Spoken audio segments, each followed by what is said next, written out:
Question 1. Strategic planning requires a thorough understanding of regulatory obligations. A new firm in Chicago, Illinois, plans to engage in activities that involve soliciting and accepting customer orders for futures contracts, but will not directly handle customer funds or provide direct investment advice. What is the most prudent course of action for the firm and its principals to ensure compliance with United States regulations?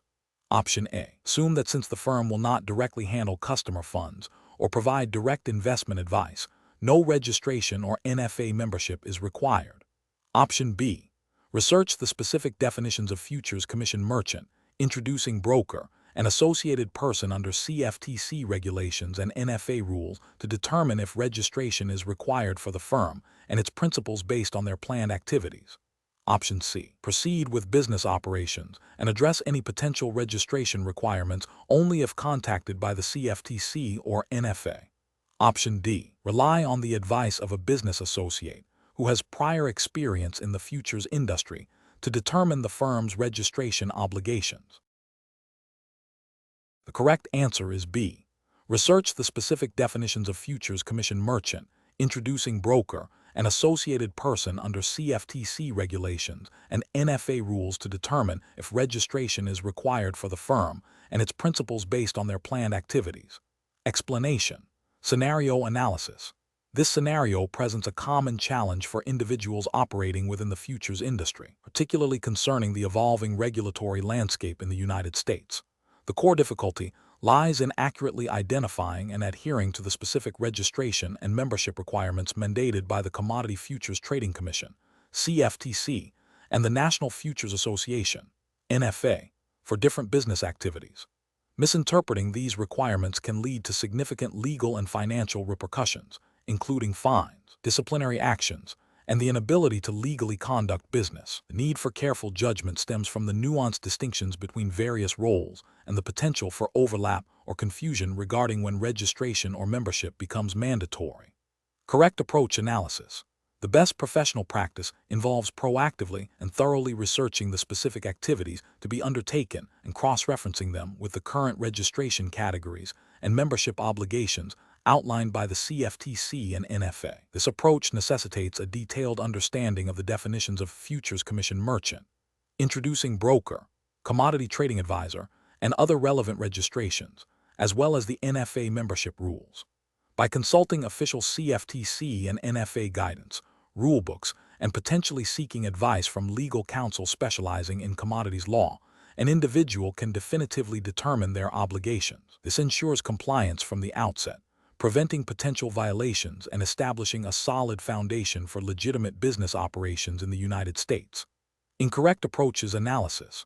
One incorrect approach is to assume that if an individual is not directly handling customer funds or providing direct trading advice, registration and NFA membership are unnecessary. This overlooks the fact that certain activities, such as soliciting or accepting orders for futures contracts, even if not directly involving fund management, can trigger registration requirements as an introducing broker or associated person. Another incorrect approach is to rely solely on the advice of a business partner or colleague without independent verification of regulatory requirements. This is problematic because the partner's understanding may be outdated, incomplete, or simply incorrect, leading to a shared violation. Furthermore, assuming that because a firm is registered, all individuals associated with it are automatically compliant without individual assessment is a critical error. Each individual's role and responsibilities must be evaluated against CFTC and NFA rules to determine their specific registration and membership needs. Professional reasoning. Professionals in the futures industry must adopt a diligent and informed approach to regulatory compliance. The decision-making process should begin with a clear definition of the intended business activities. This should be followed by a comprehensive review of the relevant CFTC regulations and NFA rules pertaining to those activities. When in doubt, seeking clarification from the NFA or consulting with qualified legal counsel specializing in commodities law is paramount. A proactive stance, prioritizing understanding and adherence to regulations before commencing business, is the most effective strategy for mitigating risk and ensuring lawful operation within the United States futures market. Question 2. Strategic planning requires a commodity trading advisor, CTA, registered in Ontario, Canada, to effectively manage a diverse client base while adhering to regulatory obligations. Considering the practicalities of managing numerous accounts, which of the following approaches best balances client suitability with operational efficiency and regulatory compliance? Option A. Creating a completely unique and highly customized investment strategy for each individual client, regardless of the administrative burden. Option B. Segmenting clients into distinct groups based on objective criteria such as risk tolerance, investment objectives, and financial sophistication, and then developing and applying specific, suitable investment strategies tailored to the needs of each segment. Option C. Relying solely on clients' verbal confirmation of their understanding and acceptance of a proposed strategy without conducting independent suitability analysis or documentation. Option D. Implementing a single, highly conservative investment strategy across all client accounts to minimize risk and ensure a baseline level of suitability for everyone. The correct answer is B. Segmenting clients into distinct groups based on objective criteria such as risk tolerance, investment objectives, and financial sophistication, and then developing and applying specific, suitable investment strategies tailored to the needs of each segment. Explanation: this scenario is professionally challenging because it requires a commodity trading advisor, CTA, to balance the fiduciary duty owed to clients with the practicalities of managing a diverse client base, all while adhering to strict regulatory requirements in Ontario, Canada. The core challenge lies in ensuring that investment strategies are not only suitable for individual clients, but also demonstrably so, without creating an undue administrative burden that compromises service quality. Careful judgment is required to avoid both over-personalization that becomes impractical and a one-size-fits-all approach that risks client suitability. The best professional practice involves a systematic and documented process of client segmentation based on objective criteria, followed by the development and application of distinct, suitable strategies for each segment. This approach ensures that, while not every single client receives a bespoke strategy, the strategies applied to each group are demonstrably appropriate for the collective risk tolerance, investment objectives, and financial situations of that group. This aligns with the principles of acting in the best interests of clients and fulfilling the obligations of a CTA under Ontario securities law, which mandates that registrants deal fairly, honestly, and in good faith with clients. The documentation of this segmentation and strategy alignment provides a clear audit trail and demonstrates compliance. An approach that involves applying a single, highly conservative strategy to all clients, regardless of their individual circumstances, is professionally unacceptable. This fails to acknowledge that different clients have varying risk appetites and investment goals, and a strategy that is too conservative for some may not meet their objectives, potentially leading to underperformance relative to their needs. This violates the duty to act in the client's best interest by not providing advice that is suitable. Another professionally unacceptable approach is to attempt to create a completely unique, highly customized strategy for every single client. While seemingly client-centric, this is often administratively infeasible for a CTA managing a significant number of accounts. The practical challenges of implementing, monitoring, and reporting on such a vast array of individual strategies can lead to errors, delays, and a dilution of the quality of advice provided to all clients. This can inadvertently compromise the CTA's ability to fulfill their regulatory obligations effectively due to the sheer complexity. Finally, an approach that relies solely on a client's verbal confirmation of suitability, without any underlying objective analysis or documentation, is also professionally unacceptable. While client input is crucial, a CTA has a regulatory obligation to conduct due diligence and ensure that the advice given is objectively suitable based on a thorough understanding of the client's financial situation, investment objectives, and risk tolerance. Relying solely on verbal assurances without a documented basis for suitability can lead to regulatory scrutiny and potential breaches of duty. Professionals should employ a decision-making framework that begins with understanding the regulatory landscape and their fiduciary duties. This should be followed by an assessment of the practicalities of managing their client base. The development of a robust, documented process for client assessment and strategy allocation, which allows for reasonable segmentation while ensuring suitability for each segment, is key. Regular review and adaptation of these processes based on client feedback and regulatory changes are also essential for maintaining best practices. Question 3. Analysis of regulatory compliance for a registered commodity pool operator, CPO, based in Illinois, seeking to solicit potential investors residing in California for a new commodity pool. What is the most prudent course of action to ensure compliance with both federal and California state regulations? Option A. Assume that the CPO's registration with the CFTC automatically satisfies all state-level securities registration requirements for offering interest in the commodity pool to California residents. Option B. Determine if the commodity pool offering qualifies for an exemption from California state securities registration, and if so, comply with all conditions of that exemption, including any required notice filings and state-specific disclosures. Option C. Provide investors with only the disclosures mandated by the CFTC and the Securities and Exchange Commission, SEC, as these are considered sufficient for all investor solicitations nationwide. Option D. Rely solely on the CPO's registration with the Commodity Futures Trading Commission, CFTC, and the federal exemptions available under the Commodity Exchange Act for the solicitation in California. The correct answer is B.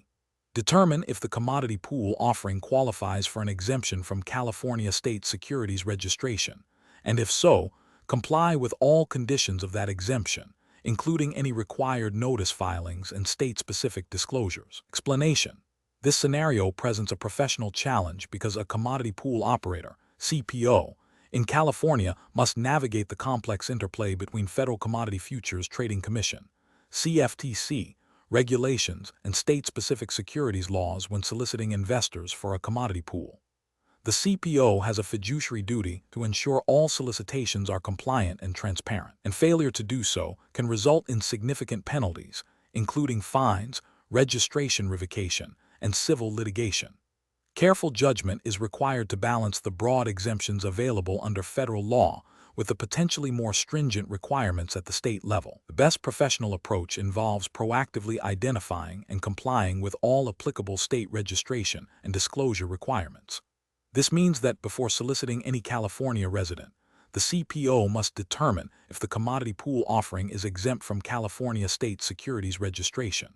If an exemption is available, the CPO must ensure all conditions of that exemption are met, which often includes filing a notice with the California Department of Financial Protection and Innovation, DFPI, and providing specific disclosures to investors that may go beyond federal requirements.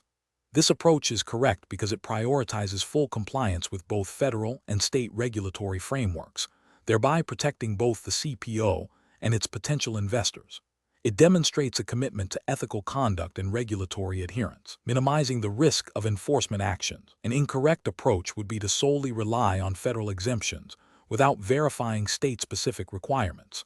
While the CFTC may exempt certain commodity pools from registration as investment companies under the Investment Company Act of 1940, this federal exemption does not automatically preempt state securities laws. Failing to investigate and comply with California's registration or notice filing requirements for securities offerings, even if the commodity pool itself is federally exempt, constitutes a violation of California Corporations Code. This can lead to the offering being deemed unregistered and illegal in California, exposing the CPO to regulatory sanctions and rescission claims from investors.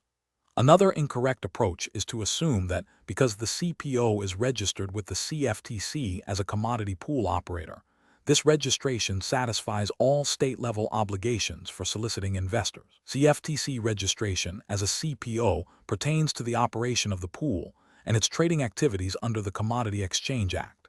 It does not exempt the CPO from state securities registration requirements when offering interest in that pool to residents of a particular state. This oversight can result in a failure to comply with California's securities laws, leading to regulatory scrutiny. Finally, an incorrect approach would be to provide investors with only the disclosures required by the CFTC and not supplement them with any information mandated by California state law, even if a state exemption is utilized. While federal disclosures are crucial, state securities laws often require additional disclosures tailored to protect state residents.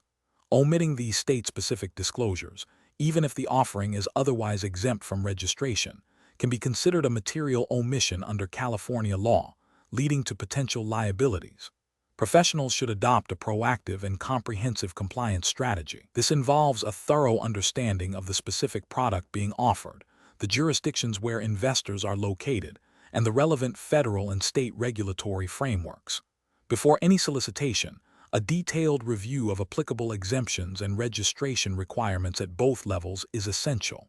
When in doubt, consulting with legal counsel specializing in securities and commodities law in the relevant jurisdiction is a critical step in ensuring full compliance and mitigating risk. Question 4. The review process indicates that an introducing broker registered in California is interacting with a prospective client who has expressed a strong interest in trading futures contracts, but has admitted to having very limited prior investment experience and a vague understanding of the potential for rapid and substantial losses inherent in this market. What is the most appropriate course of action for the introducing broker to take? Option A. Open a trading account for the prospective client immediately, given their expressed enthusiasm, and provide them with basic educational materials on futures trading. Option B. Focus the discussion on the potential for high profits in futures trading to encourage the client's engagement, while briefly mentioning that some risk is involved. Option C. Conduct a detailed suitability assessment, clearly explaining the risks of futures trading, including leverage and the potential for loss, and meticulously document all discussions and the client's responses regarding their financial situation, investment objectives, and understanding of these risks. Option D. Advise the prospective client that futures trading is too complex for individuals with limited experience, and suggest they consider less volatile investment products. The correct answer is C. Conduct a detailed suitability assessment, clearly explaining the risks of futures trading, including leverage and the potential for loss, and meticulously document all discussions and the client's responses regarding their financial situation, investment objectives, and understanding of these risks. Explanation. The review process indicates a scenario where an introducing broker, IB, in California is considering how to handle a situation involving a potential client who has expressed interest in futures trading, but has limited understanding of the risks involved. This scenario is professionally challenging because it requires the IB to balance its business development goals with its stringent regulatory obligations to ensure clients are suitable for the products offered. IB must act in the client's best interest while adhering to the Commodity Futures Trading Commission, CFTC regulations, and the rules of the National Futures Association, NFA, governing introducing brokers. The best approach involves a thorough and documented suitability assessment. This means the IB must engage in a detailed conversation with the prospective client to understand their financial situation, investment objectives, and risk tolerance. Crucially, the IB must clearly explain the speculative nature of futures trading, the potential for significant losses, and the leverage involved.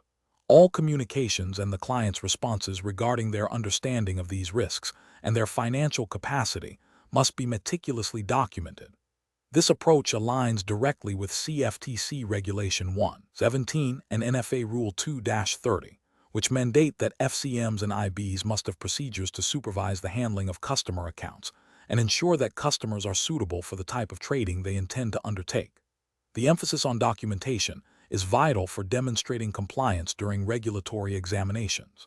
An incorrect approach would be to proceed with opening an account based solely on the client's expressed desire to trade, without a comprehensive suitability review. This fails to meet the regulatory requirement to assess whether the client understands the risks and has the financial capacity to absorb potential losses. Another incorrect approach is to provide generalized information about futures trading without tailoring it to the individual's apparent lack of understanding or probing for their specific financial circumstances and risk tolerance. This superficial engagement does not fulfill the duty of care owed to the client. Finally, an approach that focuses on the potential for high returns without adequately emphasizing the commensurate risks would be a serious ethical and regulatory breach, potentially leading to misrepresentation and unsuitable account openings. Professionals should employ a structured decision-making process that prioritizes regulatory compliance and client protection. This involves proactively identifying potential risks in client interactions, conducting thorough due diligence, documenting all material communications and assessments, and seeking clarification or additional information when there is any doubt about a client's suitability or understanding. The guiding principle should always be to act with integrity and in the best interest of the client, as mandated by regulatory bodies. Question 5. Performance analysis shows that a futures commission merchant, FCM, operating in California has seen a significant increase in trading volume and associated commission revenue from a particular client. However, internal reviews suggest that the client's trading activity, while profitable in the current market, involves strategies that carry a high degree of risk and may not be fully aligned with the client's stated long-term investment objectives and risk tolerance. What is the most appropriate course of action for the FCM to ensure compliance with federal regulations and ethical obligations? Option A. Continue to facilitate the client's trading activities as they are currently generating substantial commission revenue, assuming the client is aware of the risks involved due to their active participation.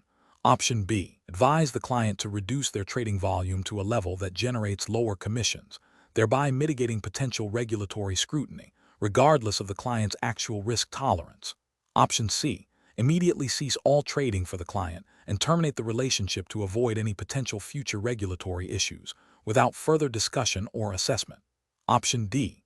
Conduct a thorough review of the client's account to reassess suitability, document the findings, and discuss any discrepancies or heightened risks with the client, obtaining their explicit acknowledgement of understanding before continuing the trading relationship. The correct answer is D. Conduct a thorough review of the client's account to reassess suitability, document the findings, and discuss any discrepancies or heightened risks with the client, obtaining their explicit acknowledgement of understanding before continuing the trading relationship. Explanation. Scenario analysis. This scenario presents a professional challenge for a futures commission merchant, FCM, in California due to the inherent conflict between client profitability and regulatory compliance. FCMs have a fiduciary duty to their clients, but are also strictly regulated by the Commodity Futures Trading Commission, CFTC, and the National Futures Association, NFA, to ensure market integrity and protect investors. The pressure to generate revenue through trading commissions can create a temptation to engage in practices that, while potentially profitable for the client in the short term, may violate regulations or expose the client to undue risk. Careful judgment is required to balance these competing interests and uphold ethical and legal obligations. Correct approach analysis. The best professional practice involves a proactive and transparent approach to client engagement, prioritizing regulatory adherence and client protection. This means clearly communicating the risks associated with specific trading strategies, ensuring that any recommended or executed trades are suitable for the client's financial situation and investment objectives, and maintaining meticulous records of all client interactions and transactions. Specifically, an FCM must ensure that its activities comply with CFTC Rule 1.17 regarding financial resources and record keeping, and NFA Interpretive Notice 96-10 regarding supervision of branch offices and associated persons. By documenting the suitability assessment and obtaining client acknowledgement, the FCM demonstrates due diligence and compliance with regulatory expectations for customer protection and risk management. Incorrect approaches analysis. One incorrect approach involves prioritizing commission generation over client suitability. This failure occurs when an FCM encourages or facilitates trading strategies that generate high commissions, even if those strategies are not appropriate for the client's risk tolerance or financial goals. This directly violates the spirit and letter of regulations designed to protect customers from excessive risk and unsuitable investments. Such actions can lead to significant financial losses for the client and severe regulatory penalties for the FCM, including fines and the revocation of registration. Another incorrect approach is to neglect thorough record-keeping of client interactions and suitability assessments. Regulations require FCMs to maintain accurate and complete records of all communications, transactions, and client information. Failing to document the rationale behind trading recommendations or the client's understanding of risks leaves the FCM vulnerable to regulatory scrutiny and unable to defend its actions if a dispute arises or an investigation is launched. This lack of documentation suggests a disregard for compliance and a potential attempt to obscure problematic practices. A third incorrect approach is to misrepresent the risks or potential returns of trading strategies. This includes downplaying potential losses or exaggerating potential gains to entice clients into trades. Such misrepresentation is a direct violation of anti-fraud provisions enforced by the CFTC and NFA. It erodes client trust and can lead to significant financial harm, resulting in severe legal and regulatory consequences for the FCM. Professional reasoning.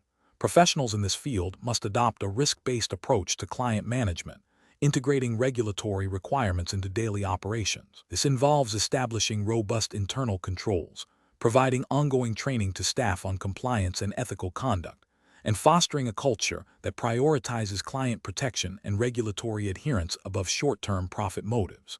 When faced with a situation where client profitability might conflict with regulatory obligations, professionals should always err on the side of caution, consult with compliance officers, and ensure all actions are well documented and justifiable under applicable regulations. Question 6. Market research demonstrates that a new firm in Ontario, Canada, plans to offer specialized market analysis and research reports on futures contracts to a select group of institutional investors. The firm will not hold client funds or securities, nor will it directly execute trades on behalf of these investors. Based on these planned activities, what is the most prudent course of action regarding registration requirements under Ontario securities law? Option A. Conduct a detailed review of Ontario Securities Commission (OSC) regulations, specifically National Instrument 31-103, to determine if the firm's activities qualify for a specific registration exemption, ensuring all conditions are met.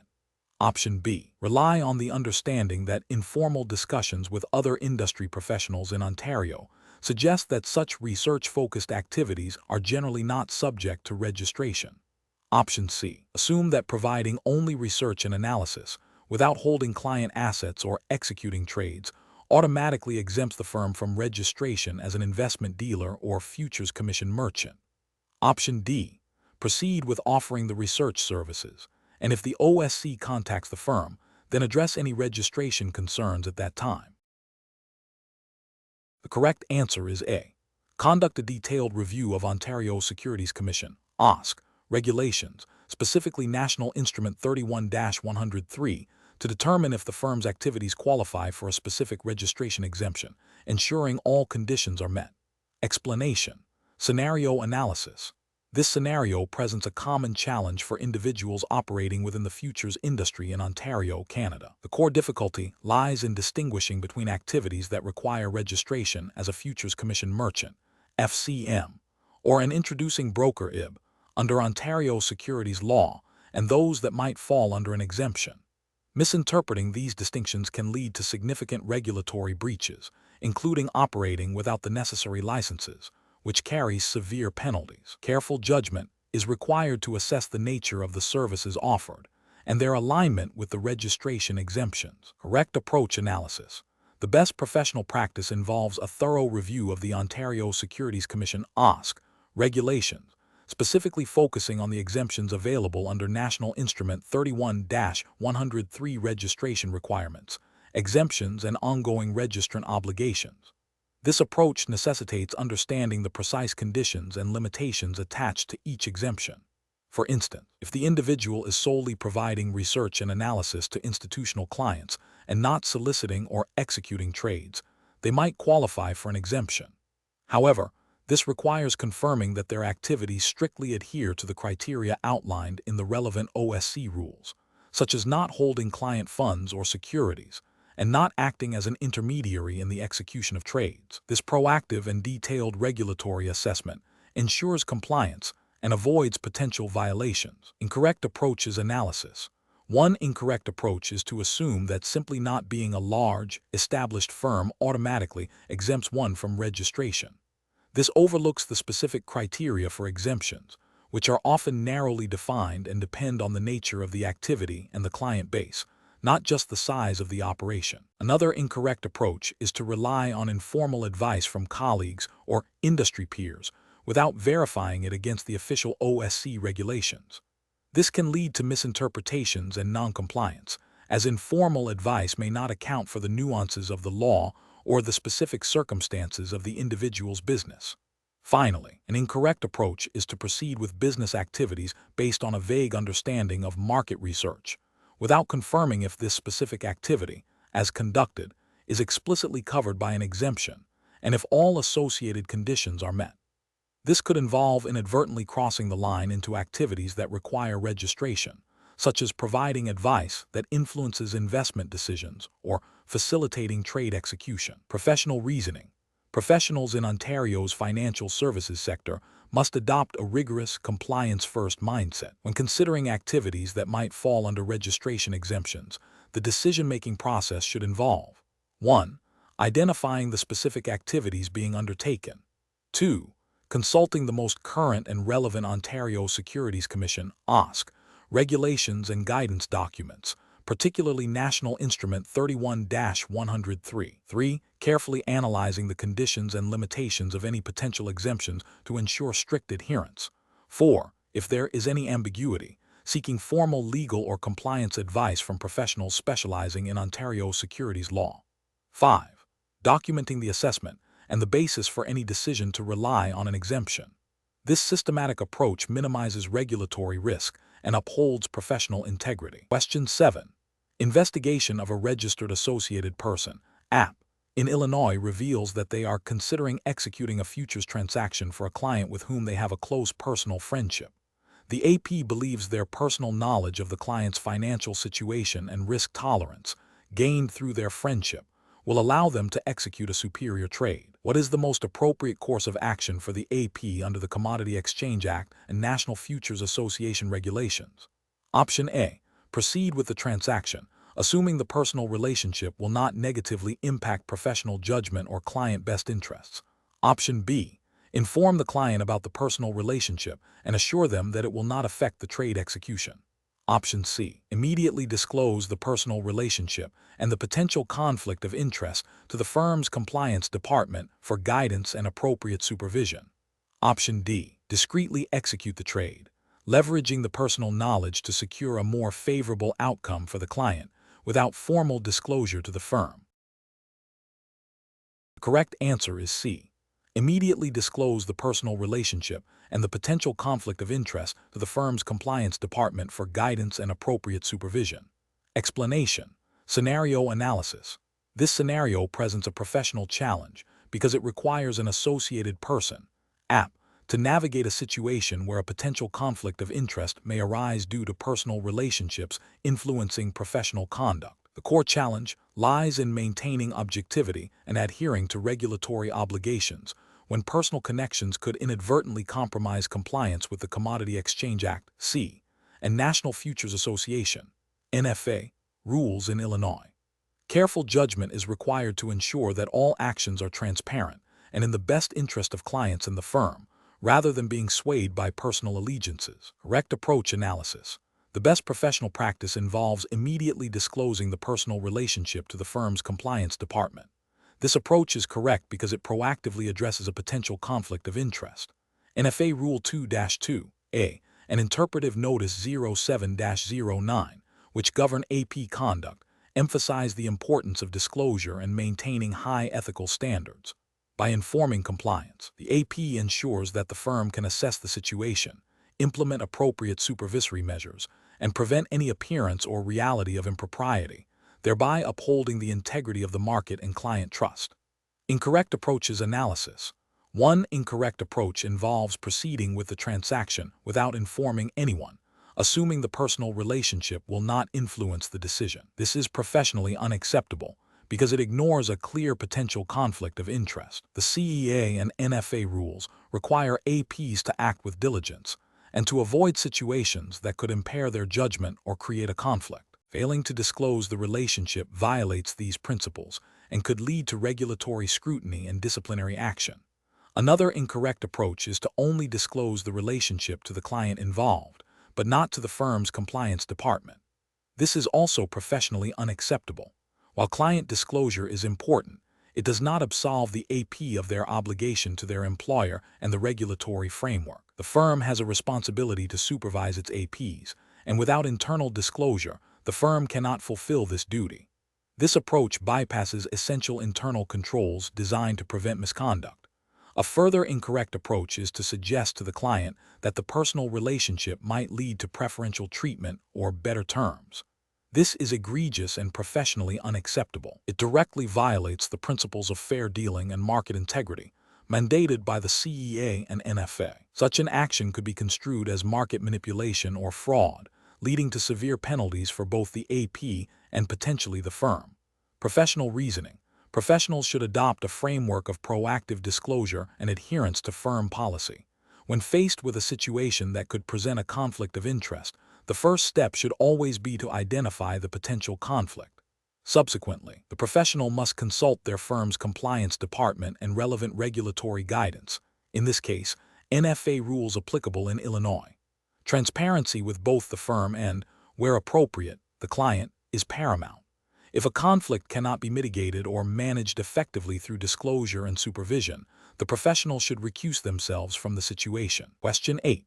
Comparative studies suggest that when onboarding a new client for futures trading in Illinois, a Futures Commission merchant, FCM, must ensure the commodity customer agreement is robust.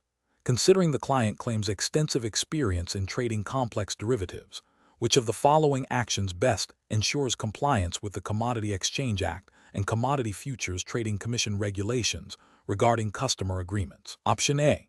Utilizing an abbreviated or simplified commodity customer agreement, assuming that an experienced trader will grasp the essential terms without explicit detailing. Option B. Relying on the client's verbal confirmation of understanding and experience, and proceeding with a standard agreement without a detailed review of their comprehension of specific clauses.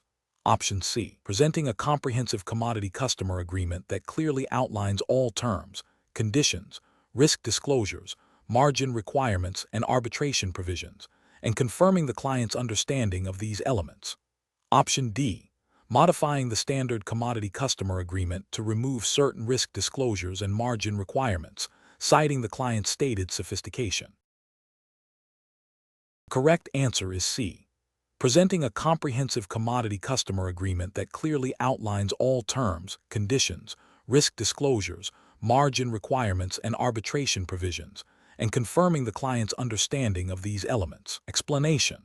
This scenario is professionally challenging because it requires a Futures Commission merchant, FCM, to navigate the complexities of customer agreements in a way that is both compliant with regulations and protective of the customer's interests, particularly when dealing with a sophisticated client who may have a unique understanding of risk. The FCM must ensure that the agreement accurately reflects the understanding between the parties and that the customer is fully aware of their obligations and the risks involved, even if they claim to be experienced. The best professional approach involves ensuring that the commodity customer agreement, as mandated by the Commodity Exchange Act, C, and relevant Commodity Futures Trading Commission, CFTC regulations, clearly outlines all terms and conditions, including risk disclosures, margin requirements, and arbitration provisions. This approach is correct because it directly aligns with the regulatory requirement for FCMs to have a written agreement with each customer that specifies the terms and conditions of the futures contract and the customer's rights and obligations. Specifically, CFTC Regulation 171 mandates that FCMs obtain a written agreement from each customer that includes specific risk disclosures and other essential terms. By ensuring the agreement is comprehensive and clearly understood, the FCM fulfills its duty to inform and protect the customer, thereby mitigating potential disputes and regulatory violations. An incorrect approach would be to rely solely on the customer's verbal assurance of understanding and experience, and to proceed with a standard agreement without a thorough review or confirmation of the customer's comprehension of the specific terms related to their intended trading strategy. This is professionally unacceptable because it bypasses the regulatory requirement for a written agreement that explicitly details the terms and risks. It creates a significant risk of misinterpretation and noncompliance, as the customer's claimed experience does not absolve the FCM of its duty to ensure the agreement is understood and that all necessary disclosures are made. Another incorrect approach would be to modify the standard agreement to exclude certain risk disclosures or margin requirements based on the customer's perceived sophistication. This is professionally unacceptable, as it directly violates CFTC regulations that mandate specific disclosures and margin provisions in customer agreements, regardless of the customer's experience level.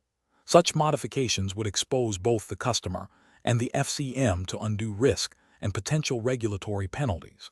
Finally, an incorrect approach would be to assume that because the customer is an experienced trader, a less detailed or abbreviated agreement is sufficient. This is professionally unacceptable because the CEA and CFTC regulations require a comprehensive written agreement that clearly outlines all terms and conditions, including risk disclosures, even for sophisticated clients.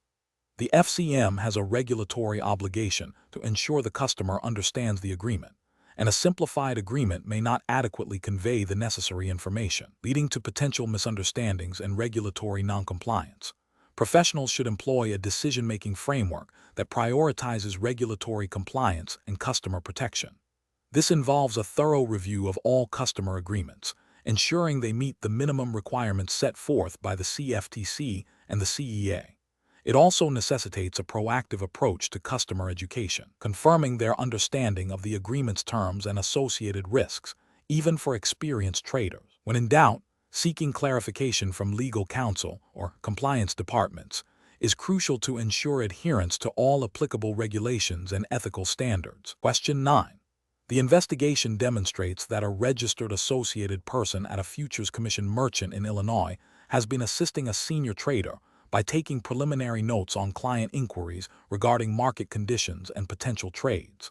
The senior trader has verbally instructed this associated person to continue this practice, stating it is part of their training. What is the most appropriate course of action for the Futures Commission merchant to ensure compliance with federal regulations and NFA rules regarding written authorization? Option A. Continue the current practice, as the associated person is a registered individual and the activities are considered informal training under verbal direction. Option B. Immediately obtain written authorization from the senior trader, clearly defining the scope of the associated person's duties related to client inquiries and trade discussions, and ensure this authorization is documented and retained. Option C. Rely on the verbal instruction from the senior trader as sufficient authorization for the associated person to continue taking notes on client inquiries. Option D. Cease all client-related activities for the associated person until a formal review of all roles and responsibilities can be completed without seeking immediate written authorization. Correct answer is B. Immediately obtain written authorization from the senior trader, clearly defining the scope of the associated person's duties related to client inquiries and trade discussions, and ensure this authorization is documented and retained. Explanation. The investigation demonstrates a common challenge in the futures industry, ensuring that individuals acting on behalf of a Futures Commission merchant, FCM, possess the requisite written authorization. This scenario is professionally challenging because the line between providing general assistance and executing trades or soliciting business can be blurred, especially in fast-paced trading environments. Misinterpreting the scope of an individual's authority can lead to significant regulatory violations, client dissatisfaction, and financial losses for both the client and the FCM. Careful judgment is required to distinguish between permissible support activities and those that necessitate explicit written authorization under the Commodity Exchange Act, C, and National Futures Association, NFA, rules. The best professional practice involves proactively verifying and documenting written authorization for any individual who will perform functions requiring it. This approach ensures compliance with NFA Rule 2-2, which mandates that FCMs must have written authorization from their principals to conduct business. Specifically, if a registered associated person, AP, of an FCM is delegated the responsibility of soliciting or accepting customer orders, or if any other individual, even if not a registered AP, is authorized to perform such functions, the FCM must have a clear, written record of this authorization. This documentation serves as proof of oversight and adherence to regulatory requirements, protecting both the firm and its clients. An incorrect approach involves assuming that an individual's role or tenure within the firm automatically grants them the authority to perform all necessary functions. This assumption is a direct violation of the CEA and NFA regulations, as it bypasses the requirement for explicit written authorization. It creates a significant compliance risk, as the FCM cannot demonstrate that the individual was properly empowered and supervised to undertake specific regulated activities. Another incorrect approach is to rely on verbal agreements or informal understandings regarding an individual's authority to solicit or accept orders. Regulations explicitly require written authorization. Verbal agreements are not sufficient documentation and leave the FCM vulnerable to regulatory scrutiny and penalties. This approach fails to establish a clear audit trail and demonstrates a lack of due diligence in managing compliance responsibilities. A further incorrect approach is to delegate tasks that require written authorization to individuals who are not registered with the NFA as associated persons, without first obtaining the necessary written authorization for them to perform those specific functions. While an FCM can have unregistered employees, their activities are strictly limited. Allowing unregistered individuals to engage in activities that require registration and specific authorization, such as soliciting or accepting customer orders, is a serious breach of regulatory requirements. Professionals should employ a decision-making framework that prioritizes a thorough understanding of regulatory requirements, particularly regarding authorization and supervision. This involves 1. Identifying all roles and responsibilities within the firm that involve customer interaction or order handling. 2. Consulting the relevant regulations, CEA and NFA rules, to determine which of these roles necessitate written authorization. 3. Implementing a robust system for obtaining, documenting, and regularly reviewing all written authorizations. 4. Ensuring that all individuals performing regulated functions are properly registered and supervised according to NFA guidelines. 5. Conducting regular compliance training to reinforce these principles. Question 10. In the state of Illinois, a Futures Commission merchant, FCM, supervisor is reviewing the trading activity of a large institutional client in the E-mini S&P 500 futures contract.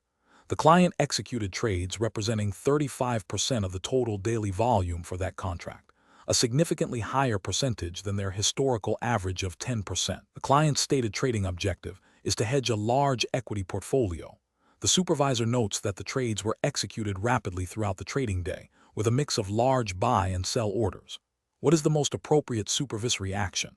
Option A. Analyze the client's trading patterns against historical data and the CFTC definitions of manipulative trading practices, considering the client's stated hedging objective, to determine if the activity warrants further investigation.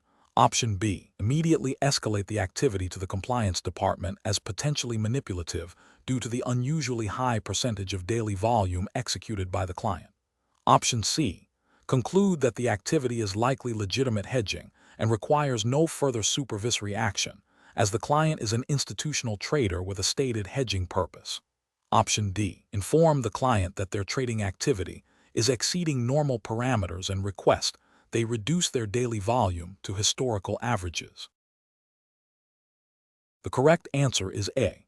Analyze the client's trading patterns against historical data and the CFTC definitions of manipulative trading practices, considering the client's stated hedging objective, to determine if the activity warrants further investigation. Explanation. Scenario analysis. This scenario presents a common challenge in futures account supervision, identifying and addressing potentially manipulative trading activity that could violate CFTC regulations. The difficulty lies in distinguishing between legitimate, albeit aggressive, trading strategies and those designed to artificially influence prices or create a false impression of market activity. A supervisor must possess a keen understanding of market dynamics, regulatory expectations, and the specific trading patterns that warrant further investigation, all while ensuring that legitimate business activities are not unduly hindered. Correct approach analysis. The best approach involves a systematic review of the trading activity against established supervisory procedures and regulatory guidelines, specifically focusing on the principles of market manipulation as defined by the Commodity Futures Trading Commission, CFTC, under the Commodity Exchange Act, C. This includes analyzing trade execution times, order sizes, the relationship between orders and trades, and the overall market impact. The supervisor should calculate the percentage of the total daily volume represented by the client's trades and compare this to historical averages for similar market conditions. Furthermore, assessing the client's stated trading objective against their actual trading patterns is crucial. if the client's trading strategy, as documented and understood, aligns with the observed activity and does not exhibit characteristics of manipulation, e.g., wash trading, matched orders, spoofing, or cornering, then no further action beyond standard supervision is required. This approach is correct because it directly addresses the regulatory requirement to supervise accounts for manipulative or deceptive practices by employing objective, data-driven analysis and comparing it against established regulatory definitions and internal policies. Incorrect approach is analysis. One incorrect approach is to immediately flag the trading activity as suspicious solely based on the high volume and concentration of trades without further analysis. This fails to acknowledge that large, concentrated positions can be legitimate, especially in certain market conditions or for specific trading strategies. It bypasses the necessary due diligence and could lead to unwarranted scrutiny of a client's lawful trading. Another incorrect approach is to dismiss the activity as normal market fluctuation because the client claims to be an experienced trader. While a client's experience is a factor, it does not absolve the supervisor of their responsibility to ensure compliance with CFTC regulations. Regulatory oversight requires objective review, not reliance on a client's self-assessment, especially when the activity appears unusual. A further incorrect approach is to focus only on the profitability of the trades. Profitability is not a direct indicator of regulatory compliance. Manipulative trading can be profitable, and legitimate trading can be unprofitable. The focus must remain on the nature of the trading activity itself and its potential to distort market prices or create a false impression, irrespective of the immediate financial outcome for the client.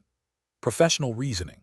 Professionals should approach account supervision with a framework that prioritizes objective data analysis, adherence to regulatory definitions, and a clear understanding of internal supervisory policies. When unusual trading activity is identified, the first step is always to gather relevant data and compare it against established benchmarks and regulatory standards. This involves quantitative analysis, e.g., calculating volume percentages, price impact, and qualitative assessment, e.g., understanding the client's stated strategy. If the activity appears to deviate from normal patterns or exhibits characteristics of manipulative behavior, the supervisor should escalate the matter for further investigation, potentially involving legal or compliance departments, rather than making assumptions or relying solely on client assurances. This systematic and evidence-based approach ensures both regulatory compliance and the protection of market integrity. Question 11. Benchmark analysis indicates a Futures Commission merchant, FCM, operating in Illinois has observed a pattern of trades executed for a particular customer account at prices consistently below the prevailing market bid for a specific futures contract.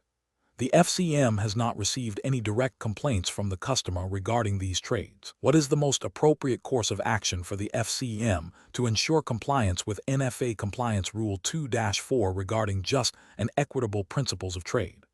Option A.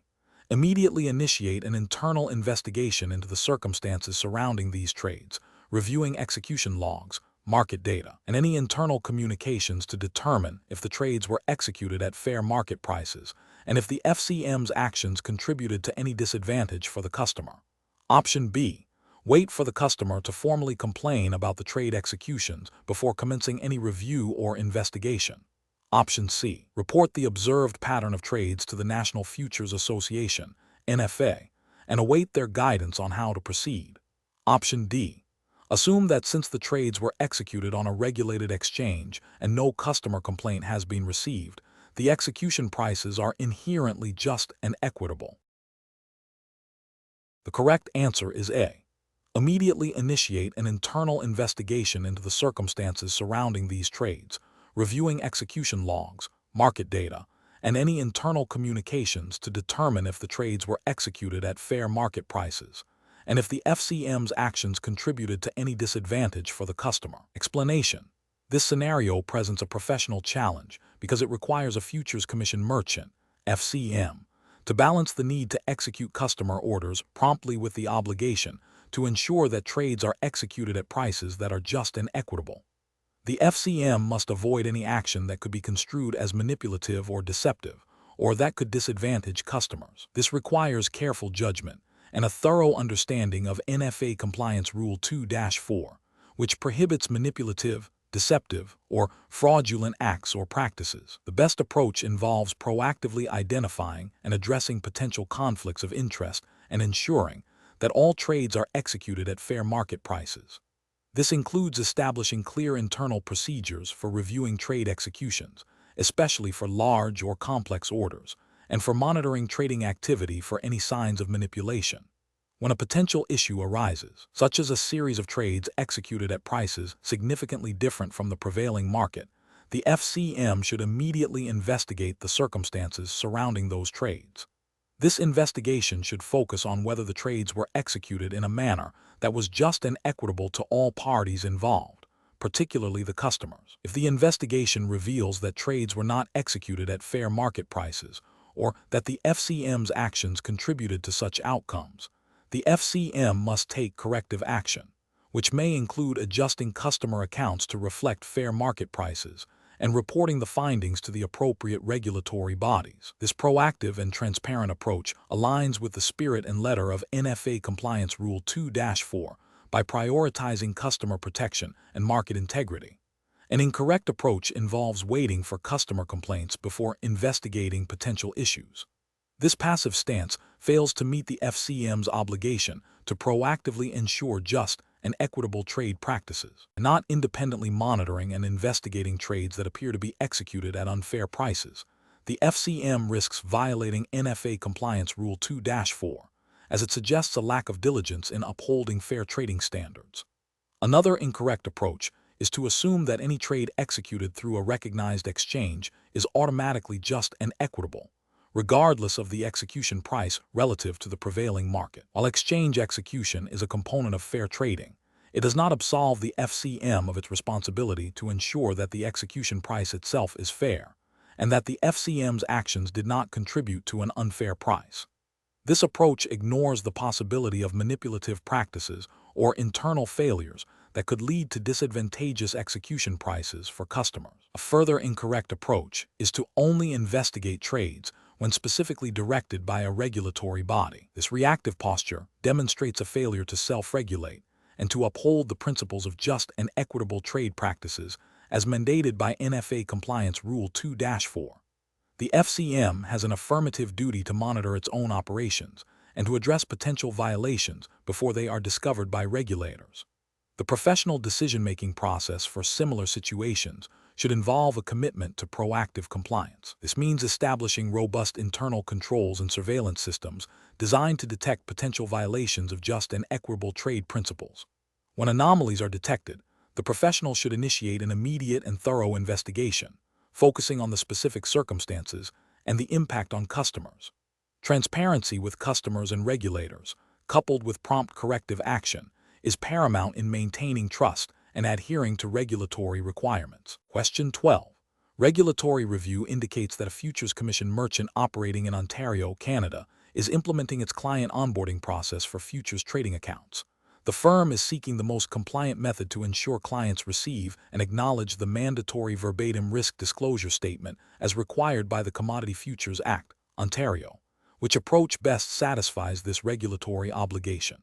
Option A. Provide the verbatim risk disclosure statement as a hyperlink within a broader client agreement, with a general instruction to review all included documents. Option B.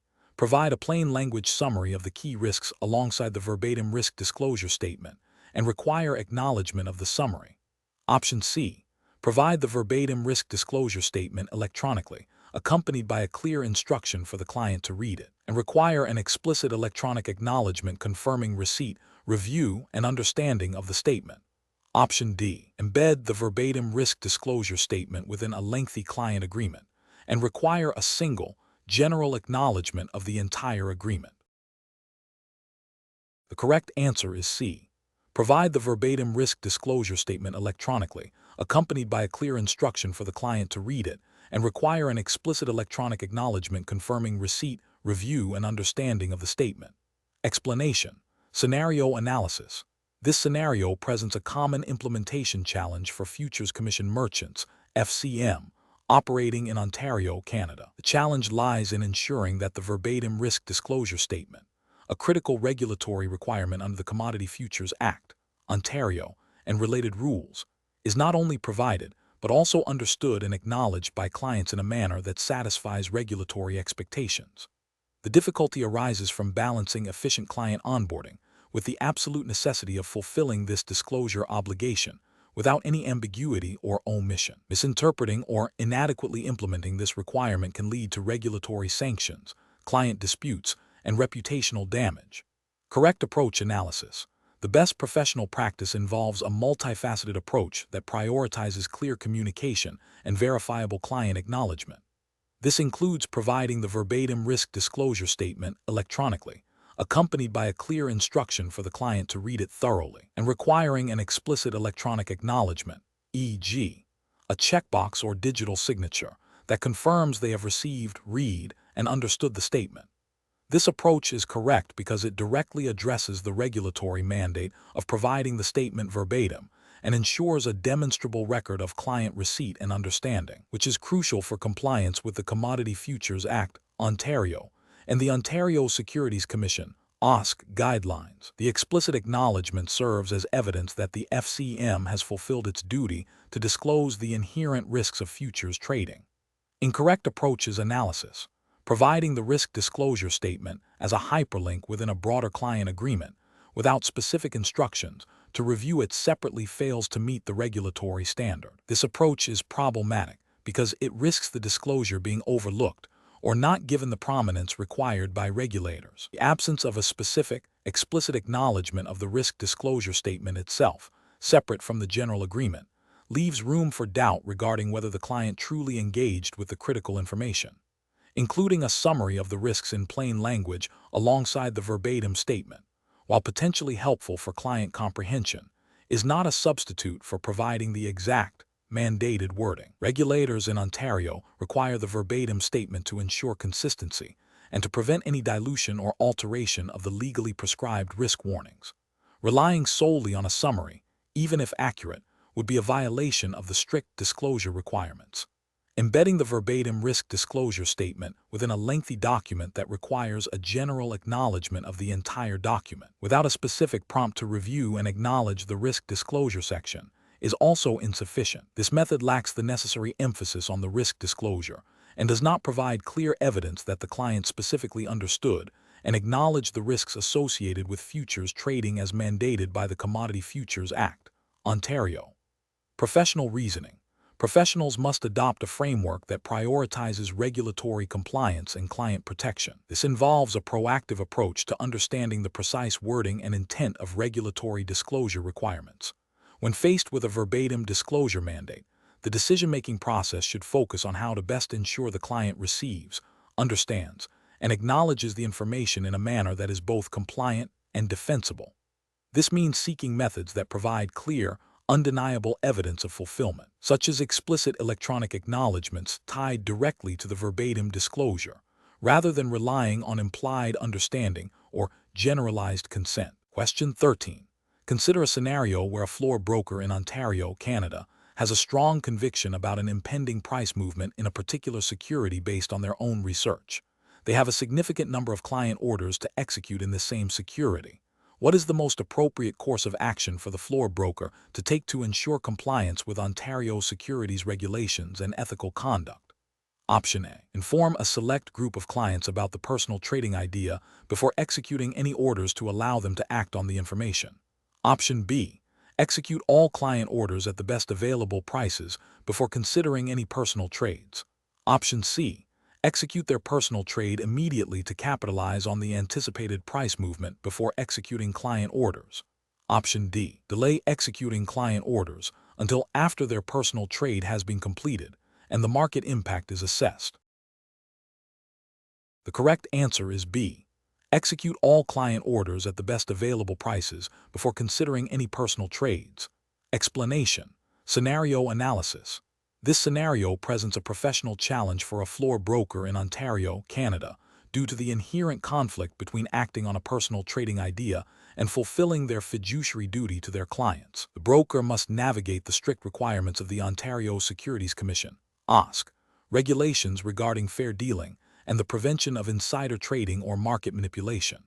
The pressure to act on a potentially profitable personal trade, while simultaneously ensuring all client orders are handled impartially and in accordance with their best interests, demands careful judgment and adherence to regulatory principles. Correct approach analysis. The best professional practice involves prioritizing client orders and ensuring fair execution for all market participants. This approach requires the floor broker to immediately execute all existing client orders at the best available prices before considering any personal trades. This aligns directly with the OSC's mandate for fair and orderly markets and the broker's obligation to act in the best interests of their clients, as stipulated in securities legislation and industry conduct rules. By executing client orders first, the broker upholds their fiduciary duty, prevents any appearance of impropriety, and ensures that their personal trading activities do not disadvantage or exploit client positions. Incorrect approaches analysis. One incorrect approach involves executing the personal trade immediately before attending to client orders. This action would be a direct violation of the broker's duty of fair dealing under Ontario securities law. It creates a clear conflict of interest, as the broker is prioritizing their own potential gain over their clients' established orders, potentially leading to worse execution prices for clients and suggesting market manipulation or insider trading. Another incorrect approach is to delay executing client orders until after the personal trade has been completed and the market impact is assessed. This also constitutes a failure in fair dealing. The delay, even if seemingly short, can result in clients receiving inferior execution prices, especially in volatile markets. It demonstrates a lack of diligence and a prioritization of personal interests over client obligations, which is strictly prohibited by the OSC. A further incorrect approach is to inform a select group of clients about the personal trading idea before executing any orders. While seemingly attempting to benefit some clients, this selective disclosure creates an unfair advantage for those informed clients over others and the general market. It can be construed as market manipulation or insider trading, as it involves disseminating non-public information to influence trading decisions and potentially create artificial market activity, all of which are serious regulatory offenses in Ontario. Professional reasoning. Professionals in this situation must adopt a decision-making framework that places client interests and regulatory compliance at the forefront. This involves a clear understanding of fiduciary duties, the principles of fair dealing, and the prohibition of market manipulation and insider trading as defined by the OSC. When faced with a potential conflict, the professional should always err on the side of caution, ensuring that all client obligations are met with impartiality and diligence before any personal trading activities are considered. If there is any doubt about the propriety of an action, seeking guidance from supervisors or compliance departments is essential. Question 14.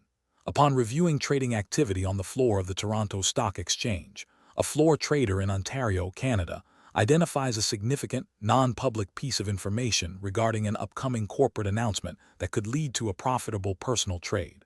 What is the most appropriate course of action for the floor trader to take to ensure compliance with Ontario securities regulations and EROC rules?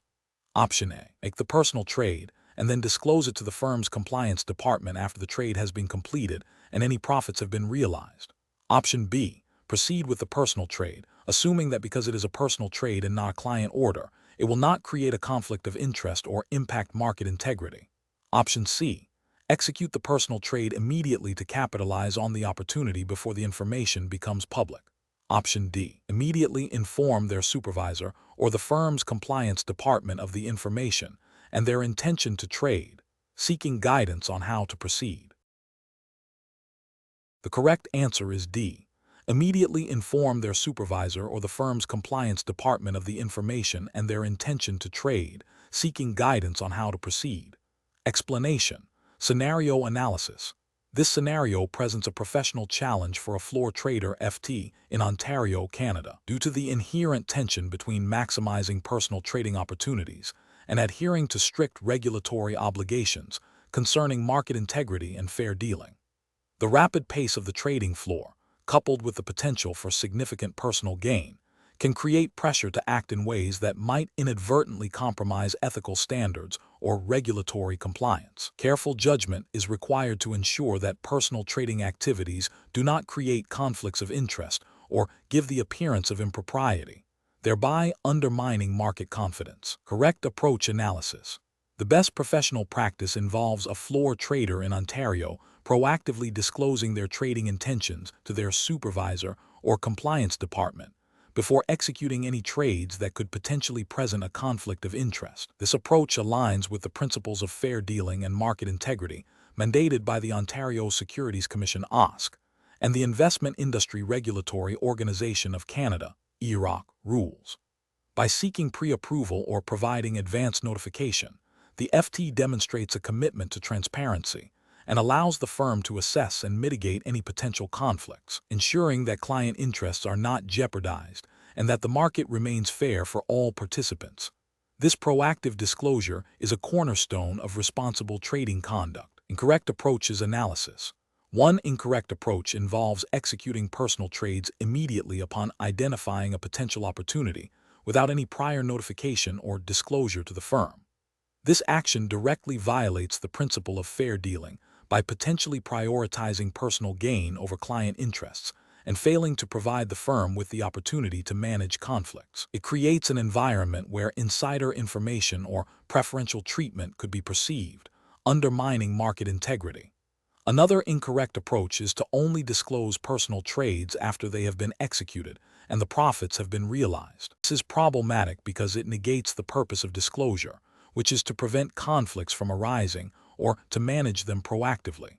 Waiting until after the fact prevents the firm from intervening if the trade was indeed problematic, and it can be seen as an attempt to circumvent oversight, which is a failure of ethical conduct and regulatory compliance. A third incorrect approach is to rely solely on the assumption that personal trades will not impact the market or clients because they are small in size.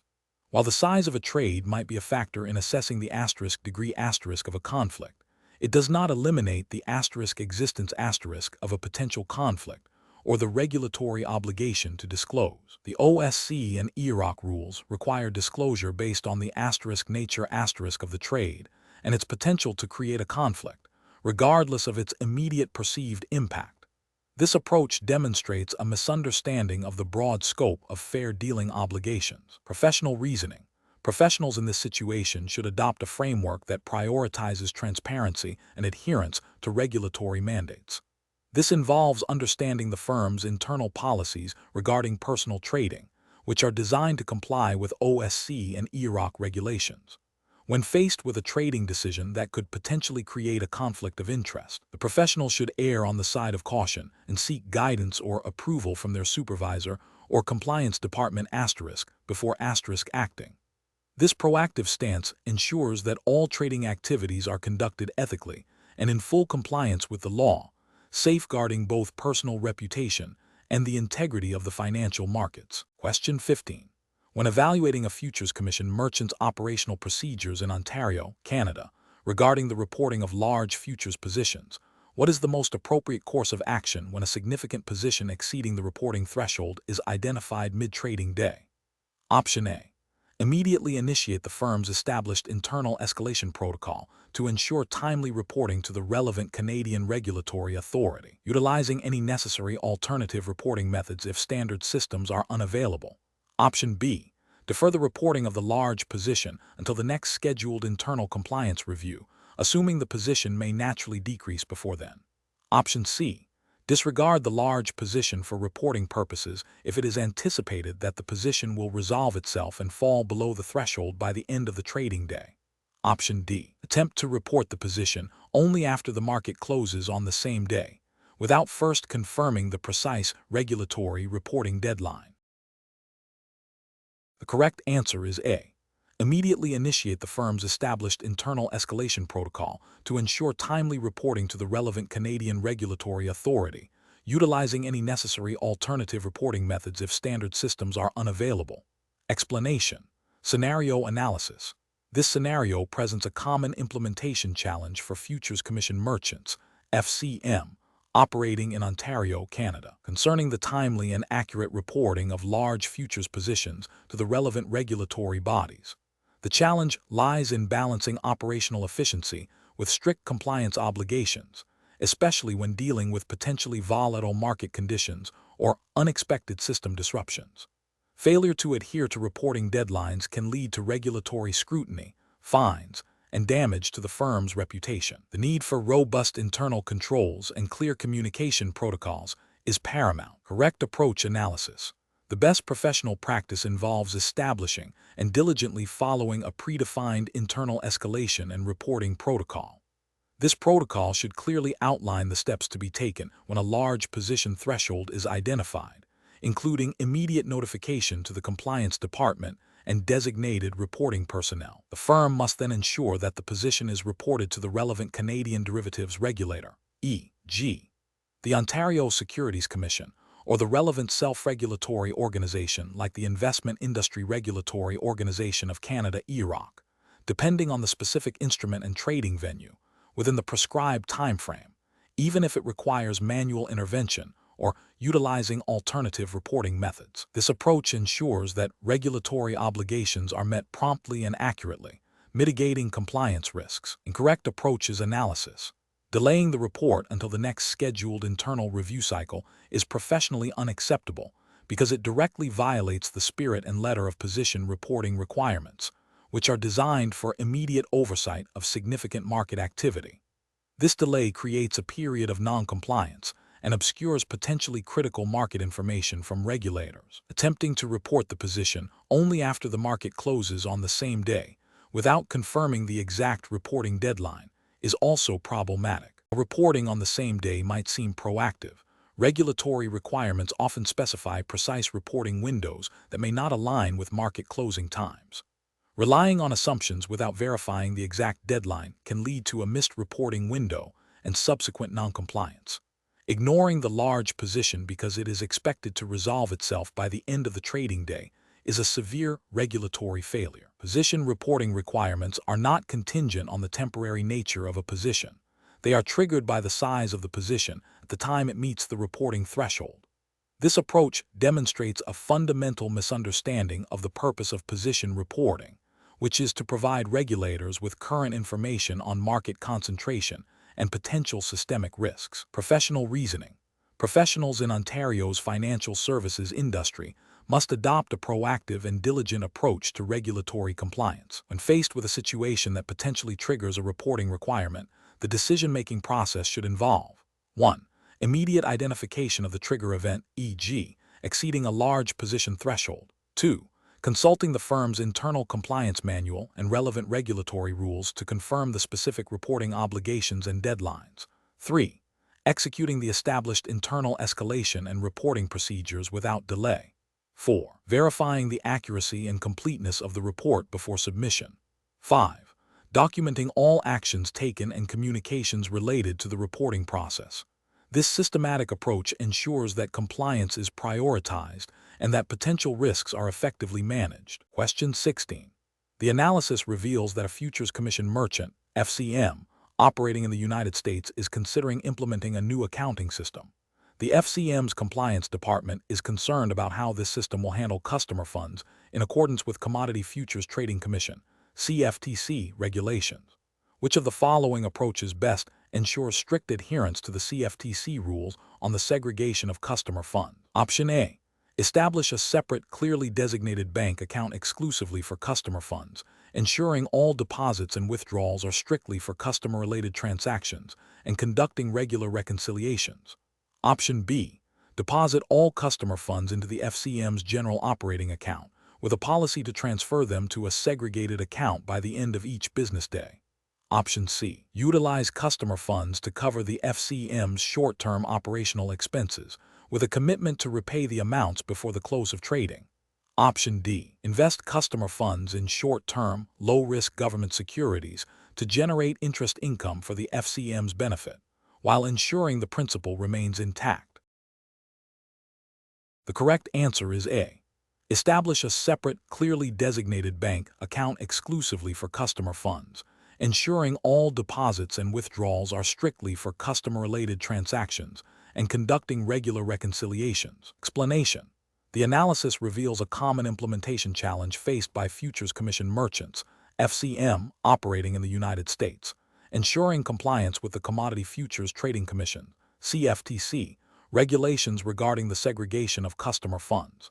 This scenario is professionally challenging because a failure to strictly adhere to these rules can lead to severe financial penalties, reputational damage, and even the loss of the firm's registration. The core of the challenge lies in the absolute requirement to keep customer funds separate from the FCM's own operating capital, a principle designed to protect investors. Careful judgment is required to establish and maintain robust internal controls and operational procedures that prevent commingling.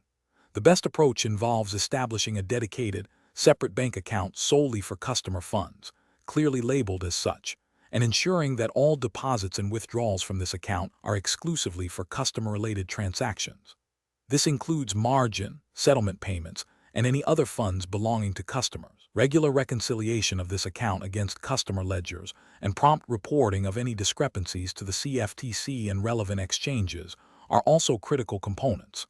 This approach is correct because it directly aligns with CFTC Regulation 1/20, which mandates the segregation of customer funds and prohibits their use for any purpose other than for the benefit of the customers. This strict segregation is the cornerstone of customer protection in the futures industry, ensuring that customer assets are available to meet their obligations and are not subject to the claims of the FCM's creditors. An incorrect approach would be to deposit customer funds into the FCM's general operating account, even with the intention of transferring them to a segregated account later. This is a regulatory failure because it constitutes commingling of funds, violating CFTC Regulation 1/20. Risk of accidental use of these funds for business expenses, or the potential for these funds to be seized by creditors in case of the FCM's financial distress, is immediate and significant. Another incorrect approach would be to use customer funds to cover short-term operational expenses of the FCM, with a plan to repay the amount before the end of the trading day. This is also a direct violation of CFTC Regulation 1/20. The regulation does not permit any use of customer funds for the FCM's business operations, regardless of the intent to repay. The principle of segregation is absolute, and any deviation, however brief, is a serious breach. A further incorrect approach would be to invest customer funds in short-term, low-risk securities to generate interest for the FCM's benefit, even if the principle is maintained. While the CFTC allows for certain investments of segregated funds, these investments must be in instruments that are readily convertible to cash and do not expose customer funds to any risk of loss.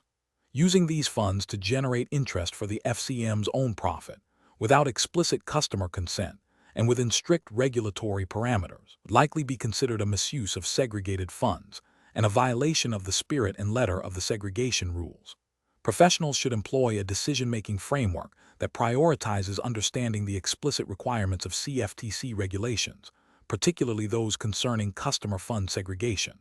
This involves proactive internal policy development, robust training for all relevant personnel, and regular audits to ensure adherence. When in doubt about the permissibility of any transaction involving customer funds, the professional course of action is to consult the relevant regulations, seek legal counsel, or contact the CFTC directly for clarification before proceeding. Question 17. The monitoring system demonstrates a recurring pattern of minor discrepancies in the daily reconciliation reports for a futures commission merchant operating in the United States. These discrepancies, while not immediately material in dollar value, are consistently present. The firm is considering how to address this situation to ensure compliance with Commodity Futures Trading Commission, CFTC, regulations and National Futures Association, NFA, guidelines regarding daily reporting. Which of the following represents the most professionally responsible and compliant course of action? Option A. Rely exclusively on the automated system's reconciliation checks, assuming that any discrepancies flagged are automatically handled by the system's error correction protocols without the need for human intervention.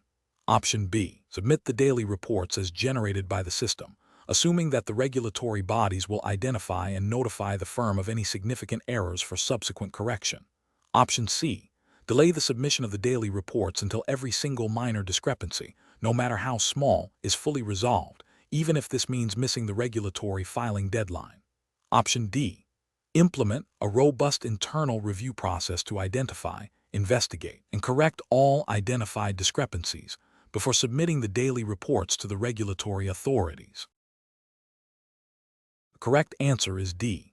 Implement a robust internal review process to identify, investigate, and correct all identified discrepancies before submitting the daily reports to the regulatory authorities.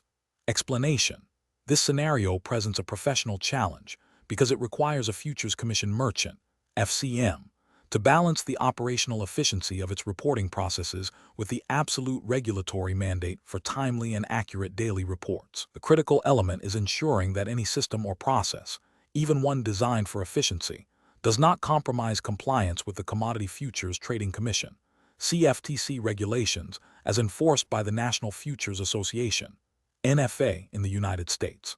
The potential for even minor delays or inaccuracies in daily reports can lead to significant regulatory scrutiny, fines, and reputational damage. The best approach involves proactively identifying and rectifying discrepancies in the daily reports before they are submitted to the regulatory authorities. This means implementing a robust internal review process that allows for the correction of errors or omissions identified during the daily reconciliation of trading and financial data. This approach is correct because it directly addresses the regulatory requirement for accurate and timely reporting by ensuring that the submitted reports reflect the true state of the firm's positions and financial obligations. The CFTC and NFA expect FCMs to maintain accurate records and submit reports that reflect these records. A system that flags and allows for correction before submission demonstrates a commitment to compliance and risk mitigation. An incorrect approach would be to submit the daily reports with known discrepancies, assuming that the regulatory bodies will identify and notify the firm of the errors later. This is professionally unacceptable because it violates the fundamental principle of accurate and truthful reporting. The firm has a responsibility to ensure the accuracy of its submissions, not to rely on regulators to catch its mistakes.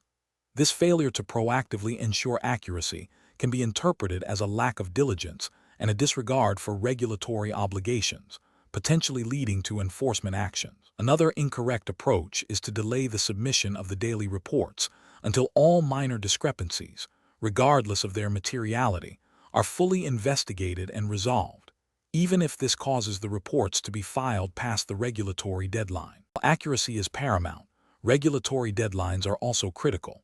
Missing a deadline, even with the intention of submitting a perfectly accurate report, can itself be a violation. This approach fails to balance the need for accuracy with the equally important requirement of timely submission. Finally, an incorrect approach would be to rely solely on automated system checks without any human oversight or review for the daily reports. While automation is valuable for efficiency, it cannot replace the professional judgment required to interpret complex financial data and identify potential anomalies that might not be flagged by a purely algorithmic process. Over-reliance on automation without a human review layer can lead to the submission of inaccurate reports if the system's parameters are not perfectly aligned with all reporting requirements, or if unforeseen data issues arise. Professionals should employ a decision-making framework that prioritizes a thorough understanding of regulatory reporting requirements, including both accuracy and timeliness. This involves establishing clear internal procedures for data reconciliation, error identification, and correction, with defined escalation paths for significant discrepancies. Regular training on regulatory expectations and system updates is crucial. When faced with discrepancy, professionals should assess their materiality and impact on the overall report, prioritize immediate correction of significant issues, and document all actions taken. The goal is to build a reporting process that is both efficient and compliant, with a strong emphasis on proactive risk management and adherence to the spirit and letter of the regulations. Question 18. Implementation of a new proprietary trading strategy by a commodity trading advisor, CTA, registered in California, which involves significant allocations to affiliated funds managed by the same principal, presents a potential conflict of interest. What is the most appropriate method for the CTA to address this conflict with its clients? Option A. Inform clients verbally about the new strategy and the use of affiliated funds during a routine client update call, assuming they will understand the implications. Option B. Provide all clients with a written disclosure detailing the nature of the proprietary strategy, the affiliation with the funds, the potential for increased fees or compensation due to allocations to these funds, and the rationale for using affiliated funds. Prior to implementing the strategy for their accounts, Option C. Include a general statement in the firm's ADV Part 2 brochure that the firm may allocate client assets to affiliated funds without specifying the new strategy or its potential impact. Option D. Wait for clients to inquire about any changes in investment strategy or fund allocations before providing any information regarding the proprietary strategy and affiliated funds. Correct answer is B. Provide all clients with a written disclosure detailing the nature of the proprietary strategy, the affiliation with the funds, the potential for increased fees or compensation due to allocations to these funds, and the rationale for using affiliated funds prior to implementing the strategy for their accounts. Explanation. The scenario presents a common implementation challenge for a commodity trading advisor, CTA, registered in California, specifically concerning the disclosure of conflicts of interest to clients. The challenge lies in balancing the CTA's business interests with the fiduciary duty owed to clients, ensuring transparency without overwhelming or confusing them. The regulatory environment in California, as governed by the Commodity Futures Trading Commission, CFTC, and the National Futures Association, NFA, mandates clear and timely disclosure of material conflicts. The correct approach involves proactively identifying and disclosing potential conflicts of interest in a clear, concise, and understandable manner, ideally in writing, before or at the time of entering into an advisory relationship. This approach prioritizes client protection and regulatory compliance by ensuring clients are fully informed of any situation that might impair the CTA's judgment or create an incentive to act in a way that is not solely in the client's best interest.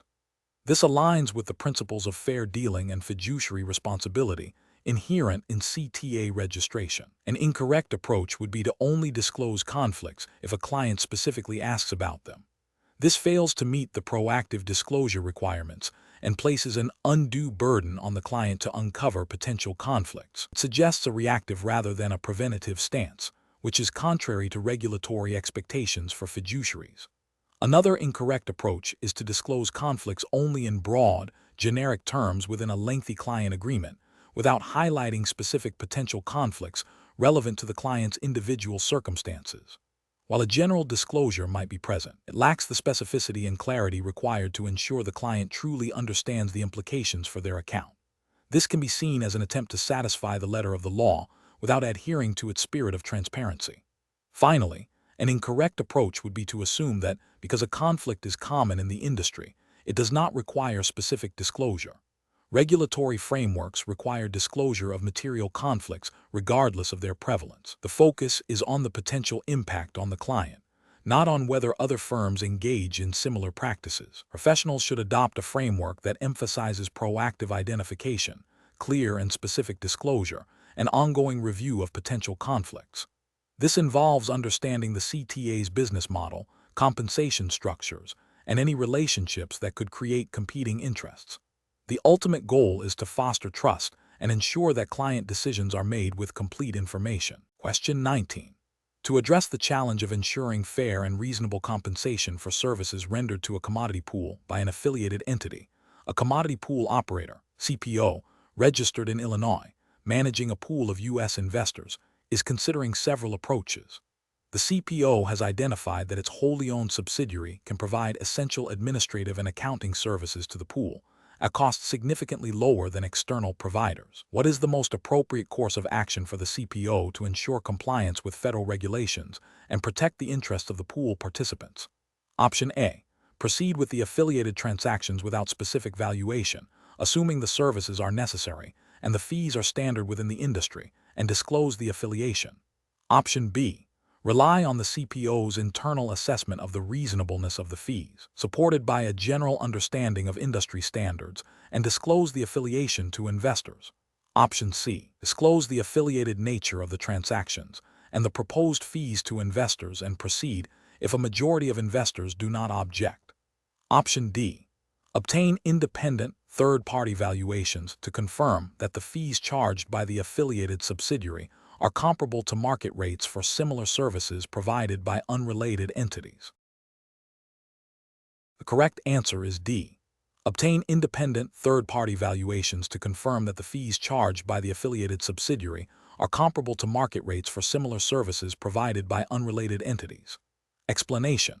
This scenario presents a professional challenge due to the inherent conflict between a commodity pool operator's CPO fiduciary duty to its investors and the potential for personal gain through affiliated transactions. Navigating this requires a rigorous adherence to regulatory requirements designed to prevent conflicts of interest and ensure fair dealing.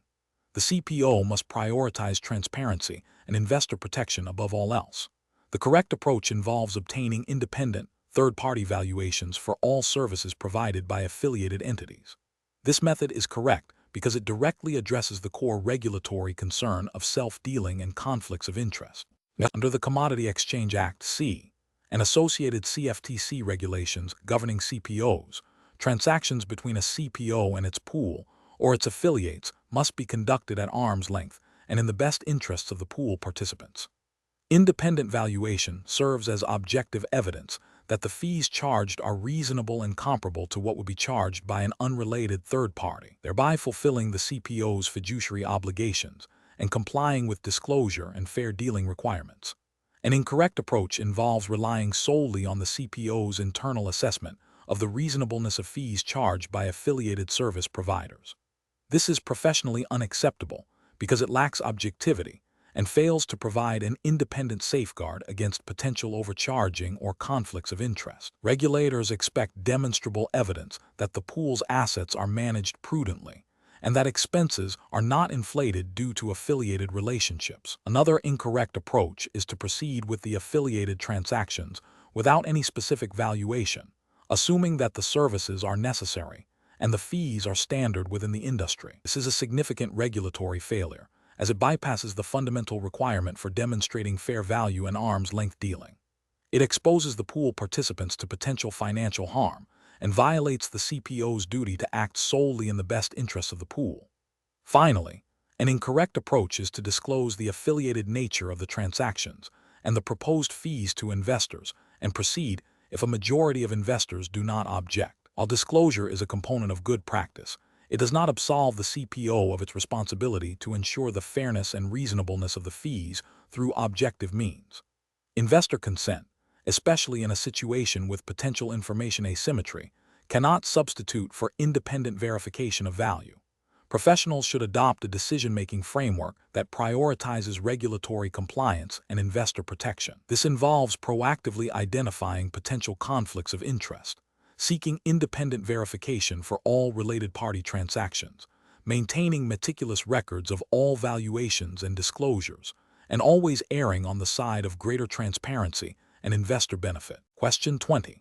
Examination of the data shows that a new client applying to open a futures trading account with a registered futures commission merchant in Illinois has provided the following information: liquid net worth, $50,000, trading experience, 2 years of active trading in equity options, proposed trading strategy, speculative trading of E-mini S&P 500 futures contracts, with an initial margin requirement of $12,000 per contract and a maintenance margin of $10,000 per contract. The client expresses a desire to trade 5 contracts simultaneously. Based on NFA Compliance Rule 2-30, which of the following represents the most appropriate initial risk assessment and action? Option A. Accept the client's stated liquid net worth of $50,000 and their 2 years of equity options trading experience, and proceed with opening the account for trading 5 E-mini S&P 500 futures contracts, as their experience suggests they understand market volatility. Option B. Focus on the client's stated desire to trade E-mini S&P 500 futures and their expressed understanding of speculative trading, and open the account without a detailed calculation of margin requirements relative to their net worth, assuming they will manage their risk appropriately. Option C. Calculate the total potential initial margin requirement for the proposed trade, $12,000/contract * 5 contracts equals $60,000, and compare it to the client's liquid net worth, $50,000.